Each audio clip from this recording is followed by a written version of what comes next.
ఇక రాజమండ్రి సమీపంలోని కడియం పరిసర ప్రాంతాల్లో సంచరిస్తున్న చిరుతపులి కోసం ఫారెస్ట్ సిబ్బంది గాలింపు చర్యలు కొనసాగుతున్నాయి. మంగళవారం రాత్రి కడియపులంక దోసాలమ్మ కాలనీ వద్ద చిరుత ప్రత్యక్షం కావడం కలకలం రేపింది. నిన్న సాయంత్రానికి బుర్రలంక వద్ద గోదావరి లంకలోకి చిరుత ప్రవేశించినట్టు అడుగుజాడలు గుర్తించారు. జింకల వేట కోసం చిరుతపులి లంకల వైపు వెళ్లినట్టు అంచనా వేస్తున్నారు. దీనిపై ఇవాళ ఫారెస్ట్ అధికారులు ఒక క్లారిటీ ఇవ్వనున్నారు.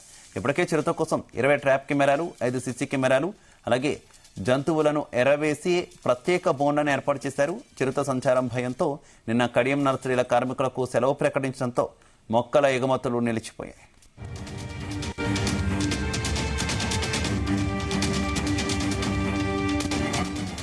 ఇక చిరుత సంచారానికి సంబంధించి మరింత సమాచారం మా కరెస్పాండెంట్ వరప్రసాద్ అందిస్తారు. వరప్రసాద్, శివ, ఈ కడియం ప్రాంతాల్లో సంచరిస్తున్న చిరుతపై ఫారెస్ట్ అధికారులు కొద్దిసేపటి క్రితమే క్లారిటీ ఇవ్వడం జరిగింది. దానికోసం ముమ్మర ప్రయత్నాలు చేస్తున్నాము.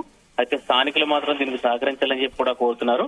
ప్రస్తుతం ఏదైతే మంగళవారం రాత్రి సమయంలో చిరుత కడియం నర్సరీలో ప్రత్యక్షమైంది. 20 రోజుల నుంచి కూడా రాజమండ్రి చుట్టుపక్కల ప్రాంతాల్లో ఇది సంచరిస్తుంది.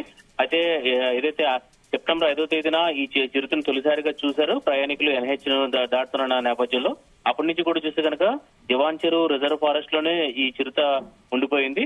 అయితే ఊహించిన విధంగా ఈ చిరుత దాదాపు 7 నుంచి 30 కిలోమీటర్ల వరకు కూడా ప్రయాణించి కడియపు లంక ప్రాంతాల వరకు చేరుకున్నారు. అంటే హైవే నుంచి వెళ్తే 7 కిలోమీటర్లు, ఏదైతే పంట పొలాల నుంచి వెళ్తే 30 కిలోమీటర్లుగా ప్రయాణించి కడియపు లంక వద్దకు చేరుకున్నట్టుగా ఫారెస్ట్ అధికారులు ఏదైతే నిర్ధారణకు రావడం జరిగింది. ఇంకా చూస్తే కనుక ఇప్పుడు ప్రస్తుతం చిరుత గమనం అయితే గోదావరి లంకల వైపు ఉంది. గోదావరి లంకల్లో జింకలు, ఉర్లంక వద్ద జింకలు కూడా ఉంటాయి కాబట్టి దానికి ఆహారం కోసం అటు గోదావరి లంకల వైపు వెళ్ళినట్టుగా కూడా గుర్తించడం జరిగింది.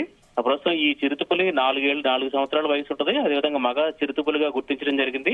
అయితే ఇది చూస్తే కనుక ఈ చిరుతపులి ఒక చిరుతపులి వచ్చిందా లేదంటే జంటగా వచ్చాయా అని సాధారణంగా ఇవి జంటగా సంచరిస్తూ ఉంటాయి. జంటగా కూడా వచ్చాయని చెప్పి కూడా అధికారులు కూడా దీనికోసం దానికోసం ప్రత్యేకంగా ఏదైతే ఆరా తీస్తున్న పరిస్థితి అయితే ఉంది. అయితే ప్రధానంగా చూస్తే కనుక ఇప్పుడు ఈ చిరుతను బంధించాలంటే స్థానికుల సహకారం అవసరం. ఖచ్చితంగా ఎక్కువ పాదముద్రలు ఎక్కడైతే ఉన్నాయో అక్కడికి స్థానికులంతా కూడా చేరుకుంటున్నారు. కాబట్టి అక్కడ ఎవరు కూడా రావద్దని చెప్పి కూడా DFO బర్ని, అదేవిధంగా అంబేద్కర్ కోనసీమ జిల్లాకు సంబంధించిన ఫారెస్ట్ అధికారులు సంయుక్తంగా ఈ ప్రస్తుతం ఈ ఆపరేషన్ కొనసాగిస్తున్నారు. ఏదేమైనా కూడా ప్రస్తుతం ఫారెస్ట్ అధికారులు మాత్రం ఏదైతే national tiger conservation authority rules ప్రకారం చూస్తే కనుక ఆ చిరుత ఎక్కడి నుంచి వచ్చిందో అక్కడి నుంచి వెళ్ళిపోయేలాగా వేచి చూస్తూ ఉంటారు. ఎందుకంటే దాన్ని షూట్ చేయడం కానీ లేదంటే మత్తు ఇంజెక్షన్ తో షూట్ చేయడం కానీ ఇతర ఏదైతే ప్రమాదకర పరిస్థితులకు ముందుకు వెళ్లరు. కాబట్టి ప్రస్తుతానికి అయితే ఈ ప్రస్తుతం జనావాసాల వద్దకు వచ్చిన నేపథ్యంలో ఖచ్చితంగా మత్తు ఇంజెక్షన్ తో షూట్ చేసేలాగా కూడా అనుమతులు కూడా కోరతామని చెప్పి కూడా ఫారెస్ట్ DFO బర్ని కూడా వెల్లడించడం జరిగింది. మొత్తం మీద చూస్తే కనుక ఇప్పుడు ప్రస్తుతం నిన్న అయితే కడియపులంక ప్రాంతం వద్ద ఈ చిరుత సంచారం కారణంగా నర్సరీలకు సంబంధించిన కూలీలు కూడా పనుల్లోకి రాలేదు. దీంతో ఎగుమతులు కూడా నిలిచిపోయిన పరిస్థితి అయితే ఉంది. దాదాపు ఇక్కడ చూస్తే కనుక కడియపులంక ప్రాంతంలో 4,000 ఎకరాలకు పైగా నర్సరీలు ఉన్నాయి. ఇందులో 30,000 మంది వరకు కూడా కూలీలు పనిచేస్తూ ఉంటారు. అయితే చిరుతపులి ఎక్కడైనా మొక్కల చోటన చెట్ల చోటన నక్కి దాడి చేస్తుందని చెప్పి కూడా భయాందోళన కూడా వ్యక్తమవుతున్న పరిస్థితి అయితే ఉంది.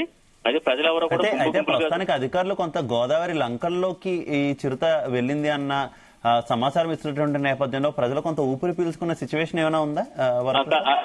నిన్నటితో పోల్చుకుంటే కొంత ఊపిరి పీల్చుకున్నారని చెప్పొచ్చు శివ. ఖచ్చితంగా మీరు అన్నట్టు, ఎందుకంటే నిన్న అయితే పూర్తిగా కడియపులంక నర్సరీల మధ్యలో ఉండిపోయింది. దోసలమ్మ కాలనీ వద్ద ఉండిపోయింది. ఎందుకంటే కడియపులంక మొత్తం పూర్తిగా జనసాంద్రత ఉన్న ప్రాంతం. 1,000 మంది చుట్టుపక్కల కడియం కావచ్చు, కడియపులంక, వీరవరం ఈ గ్రామాలన్నింటిలో కూడా దాదాపు 10,000 నుంచి 15,000 జనాభా ఉండే గ్రామాలన్నీ కూడా పెద్ద పెద్ద గ్రామాలు. అది కాకుండా నిత్యం వేలాది మంది నర్సరీలు మొక్కలు కొనుగోలు చేసేందుకు ఇతర రాష్ట్రాల నుంచి వస్తూ ఉంటారు, సందర్శకులు వస్తూ ఉంటారు. అదేవిధంగా వేలాది మంది కార్మికులు ఇక్కడ పనిచేస్తూ ఉంటారు. అలాంటి ప్రాంతాల్లోకి చిరుత రావడం అనేది తీవ్ర కలకలం రేపింది. ప్రస్తుతాన్ని చూస్తే కనుక బుర్రిలంక మీదుగా ఏదైతే ఈ గోదావరి లంకల్లోకి ప్రవేశించినట్టుగా అంచనా వేస్తారు. కాబట్టి ఈ చిరుత కూడా రావడం కూడా గోదావరి వరదల సమయంలో ఇటు చూస్తే కనుక ఈ ఏడాది చూస్తే కనుక 3 సార్లు గోదావరి భారీ వరదలు సంభవించాయి. కాబట్టి ఈ చిరుతలన్నీ కూడా పాపికొండల అభయారణ్యంలో కూడా ఎక్కువగా సంచరిస్తుండే. పాపికొండల అభయారణ్యం నుంచి గోదావరి వరదలకు ఇలాగా లంకల ద్వారా కొట్టుకొచ్చిందని చెప్పి కూడా ఏదైతే ఈ ఫారెస్ట్ అధికారులు ఇప్పటి వరకు కూడా అంచనా వేస్తున్నారు. ప్రస్తుతానికి చూస్తే కనుక గాలింపు ప్రయత్నాలు అయితే ముమ్మరంగా చేసిన ఎర్రలు కూడా ఏర్పాటు చేయడం జరిగింది. దానికి సంబంధించి చిరుత దీన్ని ఆకర్షించేలాగా ఆహారం ఏదైతే కొన్ని జంతువులు కూడా ఉంచి వాటి కోసం బోన్లు కూడా సిద్ధం చేయడం జరిగింది. మొత్తం మీద ఈ చిరుత అంటే అక్కడ పూర్తిగా అక్కడ వాతావరణం సురక్షితంగా ఉన్నదన్నప్పుడే చిరుత బోన్ల వైపు వస్తుందని చెప్పి కూడా ఫారెస్ట్ అధికారులు భావిస్తున్నారు. మొత్తానికి చూస్తే కనుక ఈ మత్తు ఇంజక్షన్ ద్వారానే చిరుత బంధించేలాగా తప్పని పరిస్థితులు అయితే కనిపిస్తున్నాయి ఇక్కడ జనావాసాల మధ్య ఉంటే. అదే కనుక లంకల్లోకి వెళ్ళిపోతే మాత్రం దాని గమనంలో వెళ్ళిపోతుందని చెప్పి కూడా ఫారెస్ట్ అధికారులు చెప్తున్నారు.